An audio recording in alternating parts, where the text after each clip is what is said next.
오늘 이 하루도 하나님께서 보내신 자리에서 하나님의 뜻을 이루어드리는 우리 모든 성도님 되시기를 소망합니다. 사도신경으로 우리의 신앙을 고백하겠습니다. 나는 전능하신 아버지 하나님, 천지의 창조주를 믿습니다. 나는 그의 유일하신 아들, 우리 주 예수 그리스도를 믿습니다. 그는 성령으로 잉태되어 동정녀 마리아에게서 나시고 본디오 빌라도에게 고난을 받아 십자가에 못 박혀 죽으시고 장사된 지 사흘 만에 죽은 자 가운데서 다시 살아나셨으며 하늘에 오르시어 전능하신 아버지 하나님 우편에 앉아 계시다가 거기로부터 살아있는 자와 죽은 자를 심판하러 오십니다. 나는 성령을 믿으며 거룩한 공교회와 성도의 교제와 죄를 용서받는 것과 몸의 부활과 영생을 믿습니다. 아멘. 다 함께 찬송가 323장 1절 찬양 드리겠습니다.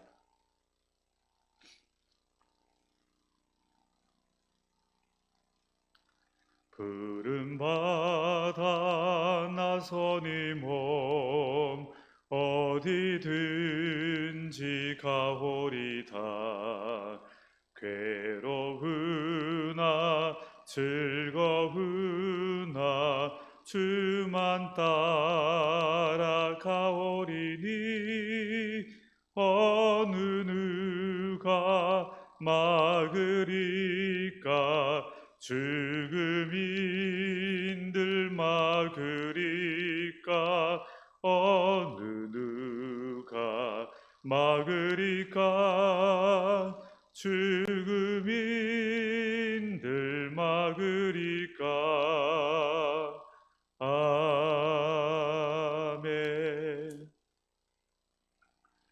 이 새벽 하나님의 말씀은 사도행전 28장 1절에서 10절까지 말씀입니다. 사도행전 28장 1절에서 10절까지 말씀입니다.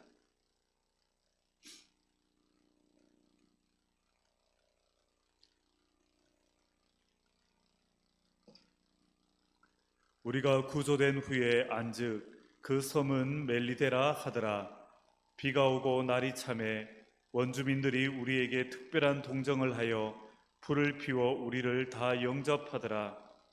바울이 나무 한 묶음을 거두어 불에 넣으니 뜨거움으로 말미암아 독사가 나와 그 손을 물고 있는지라. 원주민들이 이 짐승이 그 손에 매달려 있음을 보고 서로 말하되 진실로 이 사람은 살인한 자로다. 바다에서는 구조를 받았으나 공의가 그를 살지 못하게 함이로다 하더니 바울이 그 짐승을 불에 떨어버리매 조금도 상함이 없더라.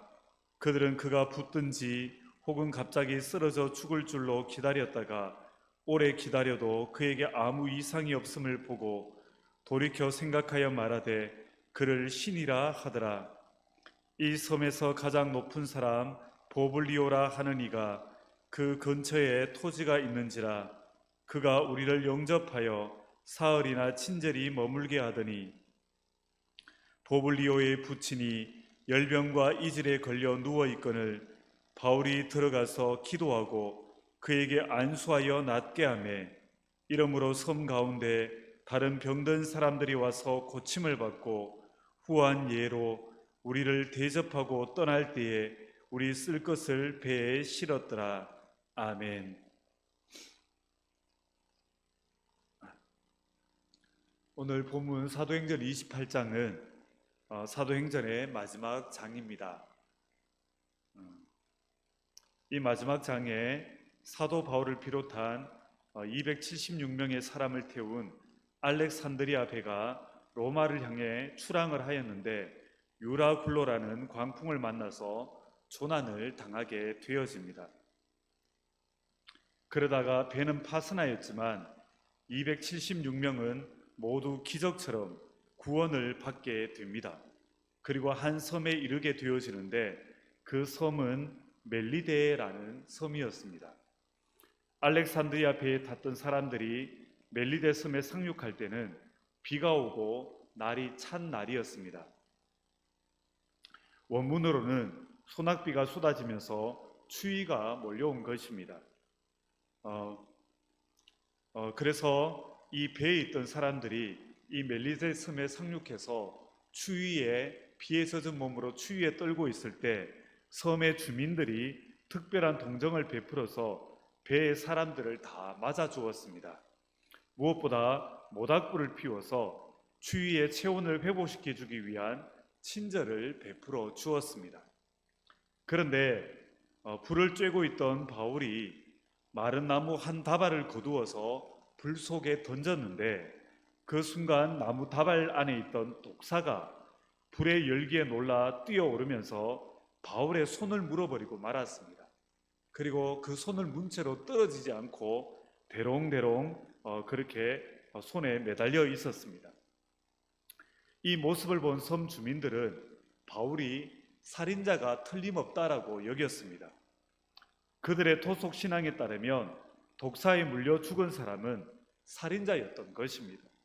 그래서 바울은 살인자라고 이들은 생각하면서 바다에서 죽음의 광풍에서는 살아남았더라도 공의의 심판은 피하지 못했다라고 섬 주민들은 수군거리기 시작을 했습니다. 그런데 반전이 일어납니다. 바울은 독사를 불 속에 떨쳐버렸는데 그런데 독사에 물리고도 오랜 시간이 지났음에도 불구하고 조금도 상하지 않고 어떤 증상도 나타나지 않았습니다. 섬 주민들은 바울이 독으로 인해 경련을 일으키거나 고통스러워하다가 쓰러져서 금방 죽을 것이라고 생각을 했는데 그런데 오랜 시간이 지나도 바울은 멀쩡하기만 했습니다. 이러한 일은 섬 주민들로서는 처음 겪는 놀라운 일이었습니다. 그래서 그들은 독사에 물리고도 죽지 않는 사람이 없는데 바울은 죽지 않는 것을 보니까 이제는 바울이 신이라고 생각을 하기 시작합니다. 한순간에 살인자에서 신적인 존재로 바뀐 것입니다. 이러한 바울의 모습을 보고 아마 그 섬에 가장 높은 사람인 보블리아라는 하는 사람이 그렇게 바울과 일행들을 그렇게 자신의 집으로 맞아들였는데 그런데 이 보블리아라 하는 사람의 부친이 그때 열병과 이절에 걸려서 그렇게 많이 질병으로 힘들어하고 있었습니다. 근데 그때 바울이 이 보블리오라는 사람의 부친에게 가서 기도하고 안수하여서 이 병을 고쳐주게 되었고 이 소문이 나서 그 섬 가운데 다른 많은 병든 사람들이 바울에게 와서 고침을 받게 되어집니다. 그런데 여기서 고침을 받았다라는 이 말은 일반적으로 그냥 육신이 아프던 몸이 낫게 해줬다 그런 의미가 아닙니다. 여기서 사용하는 단어는 영과 육이 함께 회복되는 그것을 뜻하는 테라퓨어라는 단어를 오늘 본문은 쓰고 있습니다. 테라퓨어는 육체적인 질병만이 아니라 영과 육이 함께 치유되는 것을 말할 때 쓰이는 단어이고 예수님의 사역 가운데 항상 쓰이던 단어가 바로 이 테라퓨어입니다. 그래서 이 섬에서 바울이 많은 사람들에게 그렇게 질병을 치유하여 줬는데 이 질병을 치유하여 준 것은 그냥 단순히 육신만을 치유한 것이 아니라 바울이 기적과 병 고치는 역사를 통해서 그리스도의 복음을 전했고 그들이 복음을 듣고 예수 그리스도를 영접하였다라는 뜻이 그렇게 함축되어 있는 단어인 것입니다. 사도 바울은 이 멜리데 섬에서 때를 얻든지 못 얻든지 하나님의 나라를 전파했습니다. 예수 그리스도를 전파했습니다. 그래서 멜리데 섬에서의 구원 사역을 통해 많은 사람들이 육체도 회복되었지만 그 영혼이 고침을 받고 구원받는 귀한 기적의 역사들이 일어나게 된 것입니다. 그리고 바울은 이 일에 구원의 통로가 되었던 것입니다. 오늘 이러한 본문의 내용을 통해서 우리가 생각하게 되는 것은 인간적인 생각으로는 바울이 탔던 알렉산드리아호는 광풍을 만난 가운데 조난을 당해서 멜리데 섬에 온 것입니다. 그저 안 좋은 일을 당했지만 운이 좋아 멜리데 섬에 상륙한 것입니다. 그런데 이 일을 영적인 관점으로, 특히 하나님의 관점으로 보면 이 일은 하나님께서 이 알렉산드리아호를 멜리데 섬에 보내신 것입니다. 좀 더 구체적으로 말하면 바울을 멜리데 섬으로 보내신 것입니다. 그렇다면 왜 하나님께서는 바울을 멜리데 섬에 보내셨는가? 그것은 멜리데 섬의 영혼들을 구원하시기 위함입니다. 원래 바울은 로마로 가는 중이었습니다. 우리의 생각으로는 바울이 빨리 로마에 가서 로마 황제 앞에서 복음을 선포하는 것이 좋을 것 같습니다. 그런데 하나님께서는 바울을 로마로 보내시는 중에도 멜리데 섬의 영혼들을 구원하시려는 뜻이 있으셨던 것입니다. 만약에 바울과 일행들이 광풍을 만나지 않고 배가 난파되지 않았더라면 이 귀한 멜리데 섬의 영혼들은 바울을 만나지도 못했을 것이고 구원을 얻지도 못했을 것입니다. 하지만 하나님께서는 멜리데 섬의 영혼들을 사랑하셨기에 그들에게 구원의 은혜를 베푸시기 위해 바울의 여정을 바울이 생각지도 못했던 멜리데 섬으로 인도하신 것입니다. 이 모습은 마치 요셉, 야곱의 아들 요셉의 모습과 같습니다. 요셉은 야곱의 집안에서 혼자 채색 옷을 입을 정도로 귀한 사랑을 받고 자랐습니다. 그리했기에 요셉은 자신이 애굽의 종으로 팔릴 것이라고는 한 번도 생각하지 못했습니다. 그런데 형들에 의해서 애굽의 종으로 팔리게 되어집니다. 그리고 누명을 쓰고 몇 년 동안 감옥에서 죄수로 생활하게 되어집니다. 이러한 일들은 요셉이 계획한 일이 아닙니다. 한 번도 생각하지 못한 일입니다. 요셉도 자신에게 이 일이 왜 일어났는지도 몰랐습니다. 그러던 중에 하나님의 은혜로 애굽 왕의 꿈을 해석하고는 요셉은 갑자기 애굽의 총리가 되었고 애굽의 7년 가뭄을 잘 대처하게 되어집니다.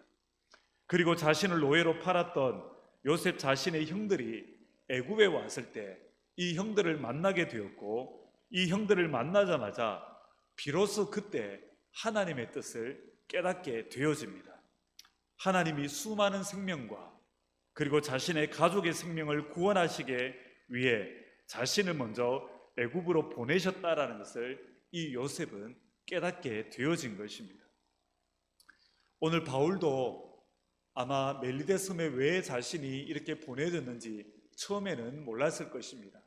하지만 독사에도 물리고도 죽지 않는 그 하나님의 능력의 도우심, 그리고 보빌로의 그 아버지를, 부친을 고치고 많은 섬의 그 환자들을 고치는 가운데 복음을 전함으로 이 바울도 깨달았을 것입니다. 하나님께서 이 영혼들을 사랑하셔서 나를 이곳에 보내셨구나라는 것을 바울 역시도 깨달았을 것입니다.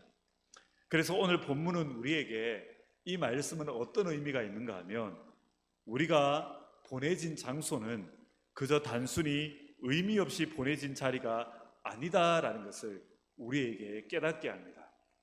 내가 있는 지역이나 내가 있는 직장이나 부서, 그곳이 내가 계획해서 갔거나 아니면 내가 계획해서 간 곳이 아닐지라도 그 자리는 우연히 가게 된 것이 아닙니다. 하나님께서 허락하셔서 하나님께서 나를 보내신 자리입니다. 그리고 그저 먹고 살게 하려고 그 자리로 우리를 보내신 것이 아닙니다. 이 모든 것은 궁극적으로 그곳의 주변의 사람들을, 그 주변 사람들의 생명을 구원하시기 위해 우리를 보내신 것입니다. 주님의 사랑을 나타내라고 보내신 자리이고 성실히 일함으로 다른 이들에게 복이 되어라 라고 우리를 보내신 자리인 것입니다. 오늘 우리를 한 사람의 바울로 사용하셔서 또 한 사람의 요셉으로 사용하셔서 그곳의 생명들을 구원하시기 위해 구원의 통로로 보내신 것이고 사랑의 통로로, 복의 통로로 우리를 보내신 것입니다. 오늘 우리가 이러한 하나님의 마음을 기억하여 우리를 보내신 하나님의 뜻을 이루어드리며 구원의 통로, 사랑의 통로, 복음의 통로로 쓰임받기를 원합니다. 그래서 우리가 있는 자리를 오늘 멜리데 섬처럼 생명과 기쁨이 넘치는 하나님의 나라로 만들어 가시는 우리 모든 성도님들 되시기를 주님의 이름으로 축복합니다. 기도하시겠습니다. 하나님 아버지, 은혜를 감사드립니다. 오늘 우리를 하나님의 도구로 사용하여 주심에 이 연약한 자들이 높으신 하나님의 뜻을 이루어드리는 자들로 삼아주심에 감사드립니다. 오늘도 우리를 통하여 주님의 뜻이 이루어지기를 원하오니 우리가 있는 자리가 하나님께서 보내신 자리인 것을 기억하고 오늘도 주의 뜻을 행하는 우리가 되도록 인도하여 주시옵소서. 우리의 자리에서 성실하게 일하며 복의 통로가 되고 다른 이들에게 주님의 사랑으로 대하며 사랑의 통로가 되며 주님의 구원의 은혜를 전하는 구원의 통로로 드려지는 우리가 되게 하여 주시옵소서. 이를 위하여 성령으로 충만하게 하시고 사랑으로 충만하게 하시며 주의 은혜로 충만하게 하셔서 오직 주님만 드러내는 우리의 삶이 되게 하여 주시옵소서. 예수님의 이름으로 기도드립니다. 아멘. 하늘에 계신 우리 아버지, 아버지의 이름을 거룩하게 하시며 아버지의 나라가 오게 하시며 아버지의 뜻이 하늘에서와 같이 땅에서도 이루어지게 하소서. 오늘 우리에게 일용할 양식을 주시고 우리가 우리에게 잘못한 사람을 용서하여 준 것 같이 우리 죄를 용서하여 주시고 우리를 시험에 빠지지 않게 하시고 악에서 구하소서. 나라와 권능과 영광이 영원히 아버지의 것입니다. 아멘. 우리가 이 시간 함께 기도할 때에 오늘 우리가 있는 자리가 하나님께서 보내신 자리임을 기억하며 우리의 자리에서 성실히 일하며 또한 주님을 드러내고 사랑을 행하며 온전히 주님의 뜻을 이루어가는 우리의 삶이 되게 하여 달라라고 성령으로 사랑으로 복음으로 충만케 하여 달라라고 함께 기도하며 나아가겠습니다. 하나님 아버지, 은혜를 감사를 드립니다. 하나님, 우리를 주님의 도구 삼으셔서 하나님, 우리를 하나님께서 원하시는 자리로 보내주시고 주님의 도구로 삼아주심에 감사하며 찬양을 드립니다. 하나님, 우리가 주님께서 보내신 그 자리에서 구원의 통로가 되어지고 복의 통로가 되어지며 사랑의 통로가 되어지기를 원하오니 하나님, 우리에게 성령으로 사랑으로 복음으로 충만케 하여 주셔서 오늘도 주님을 드러내고 주의 복음을 우리의 삶으로 드러내는 귀한 우리의 삶이 되도록 인도하여 주시옵소서. 은혜 더하여 주시옵소서. 예수님의 이름으로 기도드립니다. 아멘.